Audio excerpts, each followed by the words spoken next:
বিদেশে শ্রমশক্তি রপ্তানির ক্ষেত্রে বড় বাধা দালাল চক্র বলে মন্তব্য করেছেন প্রধান উপদেষ্টা ডক্টর মোহাম্মদ ইউনূস। রাজধানীর ওসমানী স্মৃতি মিলনায়তনে আন্তর্জাতিক অভিবাসী ও প্রবাসী দিবস উপলক্ষে আয়োজিত অনুষ্ঠানে প্রধান অতিথির বক্তব্যে এই মন্তব্য করেন তিনি। বাংলাদেশ জনশক্তি কর্মসংস্থান ও প্রশিক্ষণ ব্যুরো BMETর তথ্য অনুযায়ী ২০২৪ সালে বাংলাদেশ থেকে ১০,১১,৮৬৯ জন কর্মী বিদেশে গিয়েছেন, যা ২০২৩ সালের তুলনায় প্রায় ৩০% কম। BMETর তথ্য বলছে ২০২৫ সালের জানুয়ারি মাসে ৯৭,৮৭৩ জন কর্মী বিদেশে যান, কিন্তু ফেব্রুয়ারিতে এই সংখ্যা কমে দাঁড়িয়েছে ৬২,৪৪২ জনে। অর্থাৎ চলতি বছর জানুয়ারির তুলনায় কেবল ফেব্রুয়ারিতেই জনবল রপ্তানি কমেছে প্রায় ২০%।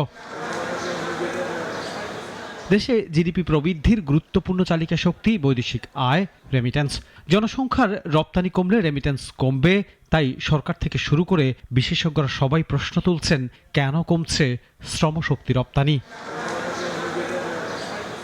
সকালে আন্তর্জাতিক অভিবাসী এবং প্রবাসী দিবস উপলক্ষে আয়োজিত অনুষ্ঠানে এই নিয়ে কথা বলেন প্রধান উপদেষ্টা। বলেন, শ্রমশক্তি রপ্তানির বড় বাধা দালাল চক্র। যে দেশে লোক পাঠাতে যে প্রথম কথা হলো, তোমাদের কাগজপত্র সব জাল, নকল, ভেজাল, ভুয়া।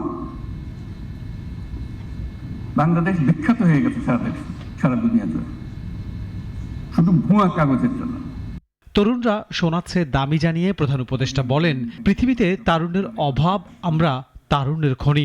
সারা পৃথিবীকে বাংলাদেশের কাছে আসতেই হবে, এত তরুণ জনশক্তি আর কোথাও নাই বলেও মন্তব্য করেন প্রধান উপদেষ্টা।